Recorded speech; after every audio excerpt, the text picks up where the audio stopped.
I just wanted to have more of a discussion and share experience on that one, because I haven't got much knowledge myself on these except my own experience and what I've read about. But basically, I've gone through a pregnancy and I had a baby, and then I went back into training pretty much quite quickly straight after.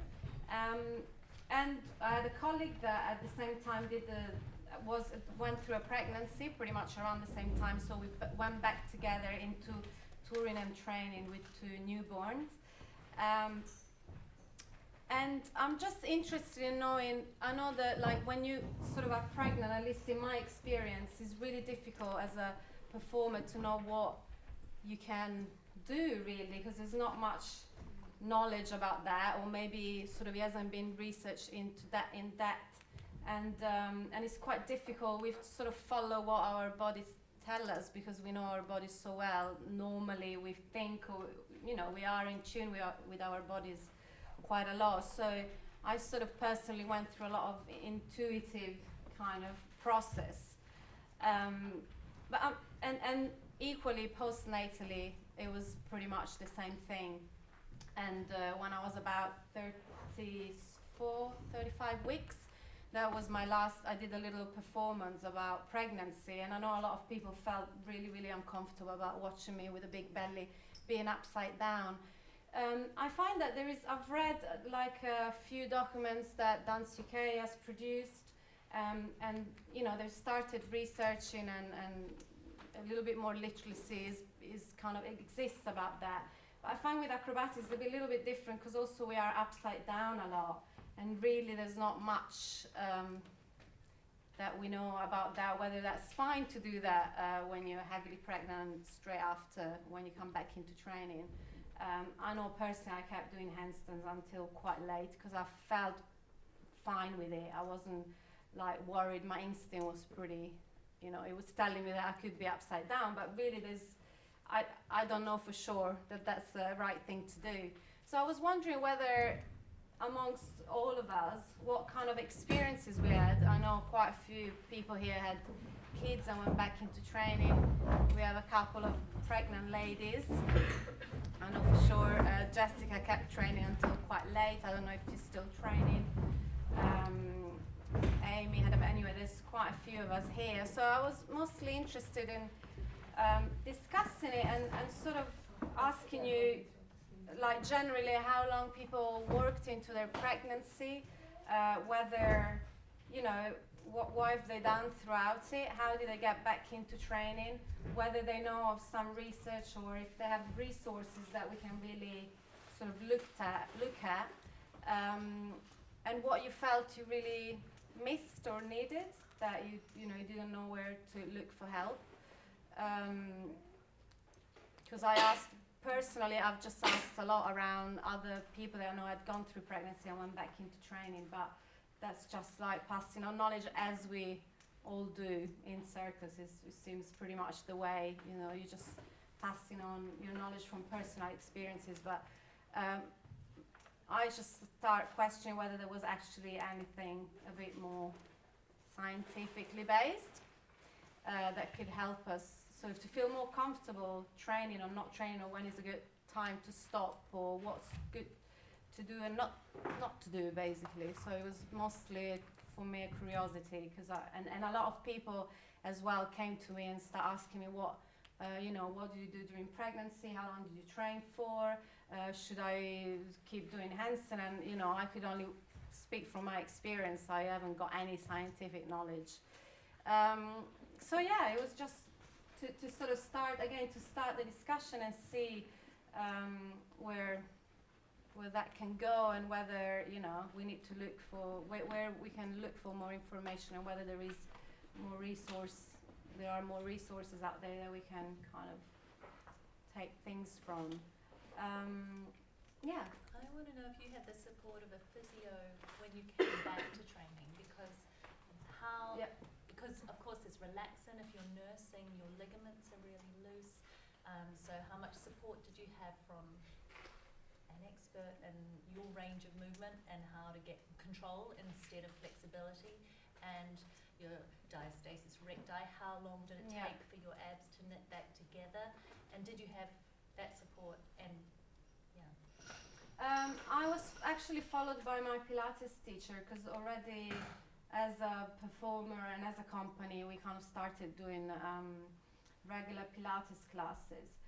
So between her and also I've seen an acupuncturist for a long time that is also a physiotherapist, so that they knew my body really, really well. I found that really helped, because I had done things with them since I started training almost. So I felt that somebody that really knew my body and knew what I did, what I do, was extremely useful, because then I sort of kept doing Pilates almost quite until the end of my pregnancy, and then I started, I think I kind of followed a little bit the book after I waited 6 weeks, so I really sort of followed that, and then after that I started some gentle Pilates, and I really gave myself, I think it was about 6 months before I went back into proper training and rehearsing for shows. And having your own company, I think a little bit helps, because I could choose when to go back into it, and I sort of timed it as well so that I could go back into touring well prepared. And obviously you can't time a pregnancy, but it sort of happened for me exactly how I planned it. It happened, so it was like extremely lucky, so I could really give myself a lot of time to get back into fitness, which I felt it was actually the main thing. I actually went back into training and felt better than before I got pregnant. A lot of muscle had relaxed, and I felt a little bit more almost in tune with my body. Sometimes I think when you push your body a lot, you sort of almost lose also touch with it, because you just go and go and you never stop. I think that for me actually I had a good experience personally of postnatal training. Yeah. I've just done a lot of research recently. I put together a program which is antenatal aerial yoga. Oh, brilliant. And I wished I had done all the research just for myself in this pregnancy. So this is my second pregnancy, actually third pregnancy, but second baby. And it's been so different to when I was pregnant with my daughter, who's now 5. So when I was pregnant with Ren, I was teaching Pilates and dancing. I wasn't doing any aerials. I quit my classes about sort of 4 months in, because I just found it stressful going into the city. And then I carried on performing with a company, and then 2 contracts overlapped. So I think I was performing till about 7.5 months pregnant. Okay. And then and it was more physical theatre, and I was able to sort of adapt what I was doing, because she quite liked that what I was doing was different. And then I had to slow down a bit. I was still teaching fitness. I had some bleeding in the early pregnancy, which was a bit of a scare. But generally it was quite smooth. And then I started getting pelvic girdle pain around 7-8 months. Okay. This time around I've had pelvic girdle pain from 16 weeks. I had a massive hemorrhage at 11 weeks. I also have now constant pain in my pelvis. The factors that contribute to that is hypermobility, malalignment in the pelvis, plus the pregnancy hormones. So it's not just the fact that you're pregnant, there's other contributing factors. Yeah. And then had other horrible things like really nasty bladder infections, and your urethra, instead of being straight, becomes curved. Like everything in the body is completely different. And then on the second pregnancy, the changes happen faster, the third pregnancy, fourth pregnancy, etc. And what I found is there's just no research, because no one can test pregnant women, right? Exactly. So you speak to your doctor and they say, well, what is it that you do? Just carry on doing that, should be fine, maybe reduce the intensity a bit. So I found some papers. One is like from the Royal College of Obstetricians and Gynecologists. There's another one from the American Association, and it really hit me that I thought I could just keep going as normal. Yeah. And I was doing a lot of fitness, and I was doing a lot of aerial training. The aerial training I didn't feel was hurting me, but actually the high impact fitness training I think is what was hurting me. Yeah. And my blood flow, instead of going to the uterus, and so much of the changes happening in the first 12 weeks, was going to my muscles and my skeleton, the musculoskeletal system. And in these research papers I was reading, if your uterine blood flow is diverted, then you're injuring the baby, essentially. So I couldn't get any answers for why I hemorrhaged, and it was termed a threatened miscarriage, and it took me 3 days to find out if the baby was still alive. So luckily, baby's still here. I couldn't get any answers. I had a contract to the Opera House. I didn't know whether I could go back. No one wanted to tell me, yes, you're fit, or, you know, not. Everyone errs on the side of caution. So I've had to kind of figure it out for myself. I think I wasn't letting the blood flow that should have been going to the uterus be, you know, fully focused on the uterus. And I think my uterus lining, instead of becoming very thick and very sturdy to hold the baby and the amniotic fluid and everything, what happened is a third of the lining came away. Wow. And that was the blood loss. Baby was alright, it was me that bled, I had to recover from the hemorrhage. So I feel like there's so little information out there. And one doctor I spoke to said, well, you know, Paula Radcliffe ran a half marathon when she was, whatever it was, 7, 8 months pregnant, you know, so that's kind of half of what she would normally do, maybe reduce things by 50%. But there isn't way for, there's just no one way, and everyone's body is different, everyone's pregnancy will be different.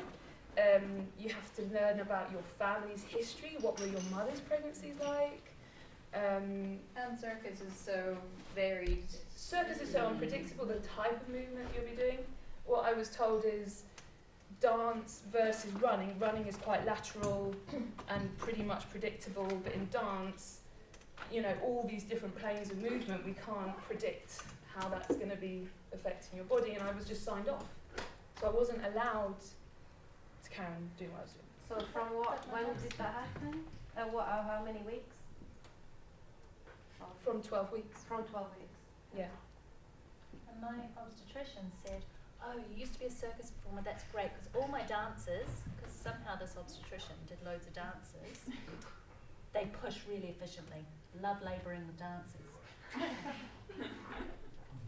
Right. But now I know the labouring process. So my 3 close friends that their labours ended up in cesarean because they were too tight, they weren't able to relax, the pelvic floor was too toned. They maybe could have done something that would have helped them, maybe sort of more hypnobirthing or relaxation or more pregnancy yoga, but and my yoga teacher as well, she ended up with a cesarean because again the muscles couldn't open. Well, we're very for used baby to to hold descend. everything in because that's what we do, and everything is always like tight. So I had the same problem. I didn't end up with a C-section, but I found it extreme. I didn't understand how to push this baby out. I could not connect with that feeling because I wanted to keep it all in. So yeah, that's. So I just wanted to share. That's great. To say that what I found is there's very little concrete knowledge or evidence, and it's frustrating. Yeah. I was just a little sharing thing. I've no idea if it's any use, but we did recently with Gravity and Levity actually a course with Gary Carter on anatomy, which was an amazing course. But one of the things that really stuck in my head that could be relevant was that we evolved from primates.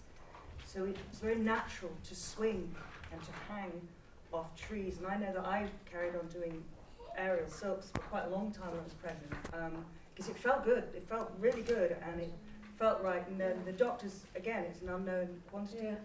They basically said, and I got everything from because I was very small, surprisingly, you're damaging your baby, you are going to stunt his birth, and you are absolutely at fault. I was at fault all the time. I was doing too much, I was doing too much exercise, apparently I was doing too much swimming, and I had a very easy birth with a huge baby.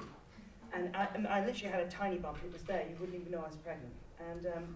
And they were so wrong about everything. Yes. And they apologised. I had an actual apology from the staff. So I do think it's unknown, but I think just that mental image of we were evolved from primates, the hanging, I do think you're right, the impact stuff, that never felt good. No, the lengthening is actually really good. If you can get these great pictures of these sort of, there's some beautiful Native American drawings of women, and it's hanging from trees or it's hanging from something, and it's creating space. Yeah. So the aerial yoga program I developed, that's a lot to do with this, needing to make space. The ribs have to expand, there's no room left for your organs. You get things like heartburn, the stomach gets compressed, and actually what we need to do is create more space, and the typical issues are this lordosis, and then you get a bit of kyphosis because the boobs are heavier, and there's this kind of shrinking that can happen, and actually lengthening is what feels really nice. So I'm on the tube and I'm still like hanging from the bars, and people are like, what's she doing? But that's what makes that's what makes me feel okay, is to hang. Yeah. Can I jump in from a totally different perspective? Clearly I can't relate to you in terms of experiencing pregnancy. My wife gave birth 5 weeks ago. Oh, congratulations. Thank you. And so I'm a bit tired as well. But one thing you talk about hanging, creating space, and you were talking about inversion and being upside down from a handstand point of view. And I know, I'm sure people have probably come across the site, but spinning babies, when they talk about babies in the wrong position, so they talk about these different positions of being inverted, etc., to create space and stretch ligaments, etc. So I don't really see. I see that as kind of a therapeutic thing, like you do. Yeah. Through sort of studies in the States, done a gift course that Yanni, etc., has done as well. And there's a lady over there who's done a lot into women's health. Her name is Christina Christie. What's her name? Christina Christie, and she has a company called Pelvic Solutions, and with a piece of kit called the Pelvic Core Ball. And her principles are all around control of rotation of the hips and the small rotators in the hips attaching to the pelvic floor. So actually, rather than being static in positions, there is actually making sort of light exercise movements through rotation of the hips and joining that into the pelvic floor, and actually being smoother birthing that way, both prepping before and returning to activity afterwards. So Pelvic floor balls, are they to go into? Are they pelvic core? Pelvic core ball is what it's called. It's not like a Franklin ball that you sit on. It's no, it's a piece of equipment basically just assists you to do exercises. So you have like a gym ball basically, a small version of a gym ball which sits in between your legs, an elastic which goes around there, so it allows you to activate internal and external rotators during exercise. That's really useful. Just as a resource, again, that's a resource for women's health. I think the only position to avoid really in pregnancy is being on your back supine doing exercises like Pilates ones, because that's actually compressing the aorta. Yeah. But I think all other positions other than that are absolutely fine. But even then, I went to the dentist and he said, you're going to feel it before your baby does. Oh yeah, you'll go So you'll feel a faint. tingling, or Yeah. you'll be lightheaded. So sit up and you stop. Yeah. So he was like, you can lie on your back. Just listen to your body. So I think it also depends on the strength of the heart, because it's the venous return, right? So if you are very fit, which is what your doctors couldn't believe, right? With you, they were like, why is your heart rate so low? If you have very strong heart muscles anyway, then you can cope with it.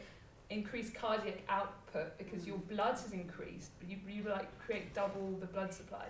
So your heart has to work harder to push the blood around and also to get it back again. So it's that getting the blood back again which can be an issue, which is why we're not supposed to lie flat on our back, and the left side is supposed to be better than lying on the right side.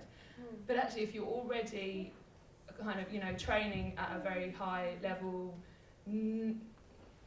not just, I don't know, this is when training practices sort of come in, and yeah, we do have to be cardiovascularly very fit, and maybe we're not always very fit cardiovascularly. But if you are, then you can handle that. I mean, I find myself in the middle of the night lying on my back thinking, oh no, I'm not supposed to be on my back.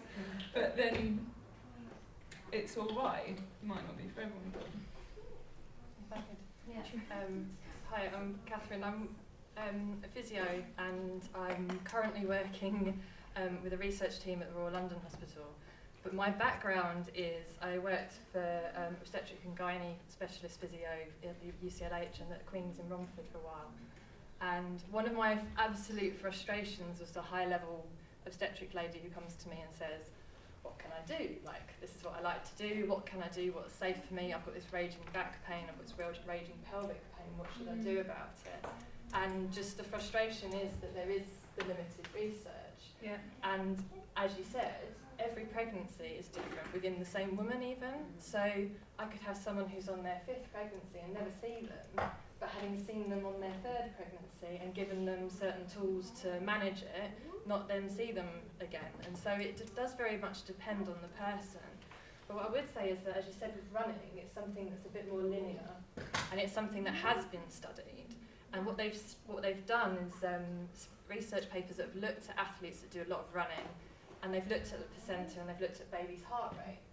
And what they've shown is actually the vascularization of the placenta is actually better in higher, more active people, because they develop better veins and better venous return and that sort of thing. The other thing that they found is the baby's heart rate copes better with labour, because the baby's heart rate has been stressed during the activity. So there's all sorts of things that we don't know about how actually during pregnancy you can change actually the genetic markers of the baby just by what food you eat. So if you can do that with just eating, simple, not eating too much sugar and reducing their risk of diabetes, then we don't really know enough about what activity does to their genetics and to their long-term health. So it's interesting that you say that you've had, because it's really awful for pregnant women. I find you get lots of conflicting information. You think, gosh, have I done something? Have I caused this bleed? When actually, if you look at it statistically, it could be absolutely nothing to do with what you've done. It just was your pregnancy that was going to happen anyway. So it's very that's hard kind of to what know. I was told. They said sometimes this happens, and sometimes it doesn't. But the frustration was, what do I do next? And I wasn't given any answers actually. And the first doctor I saw was so frustrated. She said, well, no one can tell you what's going to happen in your pregnancy. No one can tell you if this baby's going to stay. I was like, all right, just tell me maybe some guidelines. Like, what can I avoid at least? And I was pretty much horizontal for 3 weeks, 4 weeks. Just lay down, stopped, did nothing. And that is a common recommendation for anything like placenta previa, like the bleeding. That's what they say. They say just stay still, because that gives the placenta time to recover. And it depends on the positioning of it and that sort of thing as well. But it is very difficult, and clinicians are not going to put their neck on the line and say, go for it, it's absolutely fine, because they'll always err on the side of caution. If something happens, then they're going to be liable, and it's very difficult. But hi, I'm a performing arts medic student. So we're specialising, initially at the moment, the whole outlay of the course in the area of research I'm in is for musicians, actors and dancers. But I came in this year and I said, please let me do circus. And they've said yes. And as a result, they've basically said to me, go and research whatever you like related to circus medicine. So my particular areas that I favour are hypermobility, because I've always been hypermobile, and that's, it's something that's hereditary, it's in my family, and it's fascinated me. But equally, I originally came from a horse riding background, and the two things are very, very different in that, but like with other forms of circus movement, because I initially from circus, I was aerial and training circus horses was my background. And so the two things of being hypermobile and a horse rider, I should have a very strong pelvic floor, but I also have higher levels of relaxin naturally, and I also have more lax ligaments. So when it comes to eventually when I go through pregnancy, it's going to be very interesting. So with an area for research, one of the main things that we need is participation and people to tell us their stories and to share. And if people are willing, this could actually be a really interesting area of research over the next couple of years. If people would be willing to share their stories, I would be more than happy to go down a pregnancy and hypermobility and flexibility related circus route, because another thing that flagged up in my mind is with your hypermobility, you have hypermobile blood vessels, a large majority. Which I only just learned this time round, like that it really is on the cellular level. That's exactly. Yeah. Everything is more likely to pool. That everything has this more flexibility. So I would be very, very interested if everyone was willing. Can you rewind over that? Yeah. Being a little bit. No. And if anyone, feel free to ask and grab me asking questions. With hypermobility, there are a huge number of genetic linkages. So the chromosome that the hypermobile gene is on, which a large majority of us in here will be hypermobile, they tend to go into circus, that tends to be the type of people. you also have other things, like if you have hypermobility, you are 15 times more likely to have panic attacks and depression. And this, so it then leads down, and it goes down a creative gene. There are more creative genes on this chromosome as well. And this then links as well, everything with hypermobility, it goes into a cardiovascular sense as well, and you have more permeable blood vessels, so your sphincters are more lax.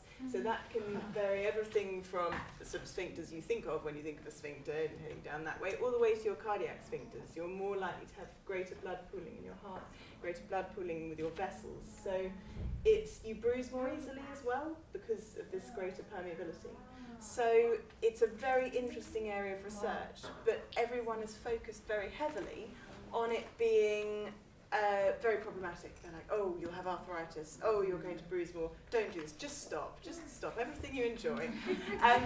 But I'm coming from a side, and my supervisor, a man called Professor Howard Bird, who is he's looked into hypermobility in gymnasts and dancers, and he said, let's do circus. Let's go to town on circus. And he's basically said there's a whole world that we can go down. It's a very popular topic in science at the moment. The number of papers that are being churned out regarding flexibility is fantastic. So really, I mean, one of my aims of coming this weekend was to get as many ideas from you guys of what you would like to see in science, what you'd like to see as the next progression in circus medicine, and if we can sort of take circus medicine and run with it. So I'd be really interested to hear any more thoughts and invite any questions. And, yeah. No, that's great. I think for sure pregnancy and postnatal, as it seems, I understand every pregnancy is different. We still probably as performers want to know, instead of going, well, just going with your own instinct, if there was somewhere where you could go to and go, look, this is my experience, but am I being crazy? Am I being crazy, keep doing this? Or is there, at least that it's based on something that people have researched, and then of course we have to listen to our own bodies and take our own decisions, but instead of having somebody go stop and that's it, I don't know what's going to happen next, who knows, but And I think what's not been touched on yet either is the emotional changes or the psychological changes that happen. Yes, physiologically everything's changing, but also emotionally, psychologically there's loads of changes that your income. There's all the stress, but also the hormones really do affect how you are feeling all the time. And one of my friends, she teaches here actually, she's still doing a flexibility class, and she's in a wide section. She's 30 weeks pregnant now, and she's like, yeah, it's really hurting my hips. But you got to stop doing that. Yeah, but there's the pride thing. And so with performers, you have this, which is this kind of rogue, like there's this terrible element, like, well, I don't want to be seen to, stop or give up, and she is hurting herself now. And I saw her last week. I'm like, you've got to stop doing that. It will be worse next time round. Yes. Hi, I'm Jess. I'm 38 weeks pregnant, and I just finished teaching an aerial workshop. I don't really do much demonstrating now, but I did find as soon as I found out I was pregnant, I stopped eating fire and web spin because I wasn't it seemed out a bit weird. I think I was only 6 weeks pregnant, but I was really aware of feeling everything in my body more than I normally do, whereas usually I'm like, woo, that I was like, am I supposed to feel like this? Or and so I stopped for about 4 weeks, and I did nothing, and I put on a lot of weight. And I started to get back pain straight away, and that's when I sort of started training again, and I felt much better training than stopping because I was so used to training a lot. But had you got through your first sort of trimester by that time when you went back to training? Yeah. Then you did the best thing, the thing that's recommended, which is rest in the first trimester, let the pregnancy really establish itself. Yeah.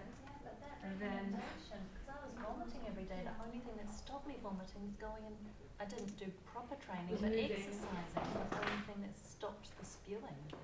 So I was doing as much as I could. So there's like a balance between the cardiovascular fitness that that you need to have in order to bear a child, and the fact that you psychologically want to perform, need to move, need to have that creative outlet. And the fact that your body is changing and you can't quite trust what you could do yesterday is the same thing that you can do today. So it is just so individual and so different based on the pregnancy. So it would be nice to have, you know, a book of answers, but unfortunately the answers are either in you or in the experiences that you have. But I think a collection of stories would be great. I mean, I was given some really nice, but like spiritual midwifery is one of them, and it's just like full of birth stories. And it's by Ina May Gaskin, and she's this amazing midwife from America. And there's just something about reading people's stories, and they're all so different. You find something to relate to. Are there not any kind of online forums with this sort of thing within them? Did you find anything when you were Small things. Not specifically for general for public? exercise? There is a lot for the general public, but it is hard to speak to other performers and people that train in this way. And it's so different from other athletics and other sports. There's a couple of forums, but they're really tiny, but they're more about personal stories, which is one of the first thing I read, because as you say, even just reading other people's experiences maybe gives you a little bit more sort of, you just feel more comfortable that what you're doing is okay or not. And one is called Dance Mama, or do you know that one? I mean, it's not extensive, but it's a collection of stories about women in dance that have gone through pregnancy, went back or not into dancing. And then there is another one that's just been set up by another dancer who Lily Rose something. I can research and send links around. And again, it's a collection of personal stories, but there's hardly anything really. So it would be So again, that's all ground-based things, right? Yes, yeah. Dance is all dance mostly. Yeah, what I found at least. Perhaps a circus forum needs to be established. Yeah. A room full of people that would be willing to share their stories here. So Well, that's why, I mean, it's great, because now, you know, I didn't know whether I was just going to turn up here and we were going to be me and Jessica and that was it, or whether, but actually it's great that there's more people that are willing to, you know, sort of talk about, you know, share experiences and maybe set something up so that we can keep the... Well, do you know what else there isn't? There isn't a podcast, a circus podcast about all sorts of different issues, which would just be great to just be able to listen on your commute to. That's a good idea, actually. Circus podcast. I'll put it down as one of the ideas. I think it's almost lunchtime. Is there any other? Did you want to say something? Because I know you had. I was just going to say that when I first started working with athletics in Canada, I had a course where we were taught on how to, you know, to create fitness programs for people who were going through pregnancy or anticipated pregnancy. And I had worked in a pregnancy lab in the university that I was doing training with initially. And you know, every time I saw a group of people that were being trained to work with you guys exactly, there was this whole kind of wall of fear. And everyone just kind of always erred on the side of caution. And I'm such an active person that I was just like, but what can we do with these people? And from the professor that kind of worked in that section in the pregnancy department, he said from what he had seen from the years of working with just pregnant women in general, and a lot of them had been previous athletes in the school because, you know, if anyone just graduated and they were varsity athletics, they would want to be around the best people in that time. And he said whatever routine you're used to doing, he wants you to keep that routine up because your body is used to a certain level of fitness. Anytime somebody, even on an injury scale, their fitness level is here, and then they, you know, sprain their ankle and they just say, okay, bed rest for a period of time, your body goes through this whole kind of just withdrawal, and that's not, emotionally and physically, that's not healthy for you. So pre-training for pregnancy, you know, if it's something that you can plan, it makes a big difference from a cardiovascular scale, from a strength and conditioning scale. So some of the studies that were done previously were on people who were completely lethargic. They had no sense of strength and conditioning, and they preconditioned for pregnancy, and it caused lots of really beneficial reactions to that because you're essentially prepping your body for these stressors. And at the same time, if there is a complication in someone's pregnancy where they do need to go for bed rest for a period of time, you're trained so that your body will be stronger during that time and it won't. Like if you, for instance, go into pregnancy and need bed rest, and post-pregnancy your body system is here. Well, if you went into bed rest and your body system was here, you're coming out on a better level. So you're essentially not going to be coming out as weak, which is ideally what you want to do. And again, everything is on an individual level, and level of bed rest, if you need bed rest, is going to be completely dependent on what situation you're in. But the general consensus that I got was, if you're used to doing a certain level of fitness, you keep that up, because the hardest thing that they get is trying to get pregnant people to become fit so that they can deal with the pregnancy better. So on an individual hanging level and inversions, that sort of thing, that was what I think the forum would be great for. But on a general scale, keep doing your fitness, and particularly your cardio. But on the back of that, and from my personal experience now, I won't give those recommendations to people that come to my classes or to my colleagues. You won't give what recommendation? To just carry on as normal doing what you're used to doing. Those first 12 weeks, you're creating a baby. Once you've hit the 12-week mark, that's like a baby, and all it's got to do now is grow. That's right, Those yeah. first 12 weeks I mean, so the first amazing. 6 weeks is when miscarriage normally happens, and often people don't know that they're pregnant. Think about the emotional turmoil that you're going to create for yourself as an active person. I'm not talking about bed rest. Yeah. I'm talking about reducing what you're doing, because aerial training and circus training, it's not normal, it's extreme. Like, so you can't. It's normal for you, right? Yeah. So it's. It can be normal. Yes, it can be normal for you. But what I had a routine. My teaching schedule probably hadn't changed for about 4-5 months. I didn't change anything. I may have increased a little bit of some of what I was doing, because I wasn't resting weekends. I had no downtime. I had no time to actually put the energy just into making the baby. I have no explanation for why I bled, so I've had to try and figure it out myself. But because I went through that, and it was the worst thing I think that can happen to a woman, and I completely sympathise with anyone that's now miscarried. I was lucky I didn't miscarry. But because I've been through that, I would not have any confidence saying to somebody, just carry on doing what you're doing. I want them to reduce, if they've, and I'm not talking about the lethargic population, I'm talking about someone that's very fit, or goes to, does CrossFit, or does aerial, or is a ballet dancer, someone who's training at a high level. I would say, you've got to bring it down, because you're not putting enough energy into making your baby. If you go on the PGOP website, there's a leaflet that says it's got a list of like contraindications. That's right, it's like vaginal bleeding. So it's like all things like that. And also what it recommends is that if you go down, it's got like your non-exerciser, your average exerciser, and then your athlete. And it says under there that from the evidence that's available for your elite athlete, you probably have to take it down. So, I don't know if you've seen the Borg scale. So the Borg scale for exercising, it's when you work to a moderate level, so you've got a moderate level heart rate where you can still carry out a conversation. Yes, you're not. That's what their recommendation is. Level. And that's what they say. So as long as it's what you're used to, if you bring it down to a level where you can have a conversation, but you've still got a little bit of a heart rate elevation going on, that's what they recommend, unless you've got one of these things on this list. A lot of the stuff that we do, though, when I was thinking about it, we talked about it, you can't really mark it in conversation, because maybe that's more for, I don't know, cardio.